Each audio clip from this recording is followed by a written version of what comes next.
تنہائی میں گناہ سے بچنے کا کیا طریقہ ہے؟ تنہائی میں گناہ سے بچانے کے لیے ایک تو یہ ہے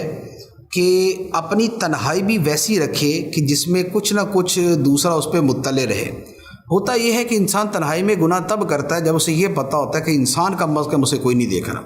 ورنہ خدا تو دیکھ ہی رہا ہوتا ہے، فرشتے بھی اس کے ساتھ ہوتے ہیں۔ تو اب یہ ہوتا ہے کہ خدا کا ڈر ایسا دل میں ہوتا نہیں ہے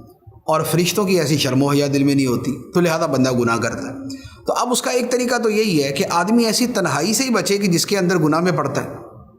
لہذا اگر زیادہ سے زیادہ وہ ایسی جگہ رہے گا کہ جہاں اس کو کوئی دیکھنے والا ہے تو پھر وہ ان چیزوں سے بچے گا۔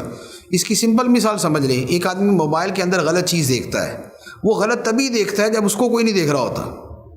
اور اگر وہ کسی 2-4 مہذب اور معزز آدمیوں کے ساتھ بیٹھا ہو یا ماں باپ کے ساتھ بیٹھا ہو تو پھر نہیں دیکھے گا۔ تو اس کا مطلب یہ ہوا کہ اگر وہ اپنی وہ چیز دوسروں کے لیے ذرا اوپن رکھے گا تو خود ہی گناہ سے بچ جائے گا۔ دوسری بات یہ ہے کہ گناہ سے بچنے کی جو سب سے بڑی بنیاد ہے وہ خدا کا خوف ہوتا ہے اور موت کی فکر ہوتی ہے۔ بندہ موت کو یاد کرے تو اس کے بعد اس کے لیے گناہوں سے بچنا آسان ہو جاتا ہے۔ تو اس کے لیے ایک آسان طریقہ یہ بھی ہے کہ مثال کے طور پہ موبائل ہے یا اس طرح کی جو ڈیوائسز ہوتی ہیں تو اس کے اوپر جو اوپن کا ہے نا وہ اس کا موت کا وہ ٹائٹل لگا لے اس کے اوپر۔ اسی طرح جو اس کا پاسورڈ ہے نا وہ بھی موت کے ساتھ والا کر دے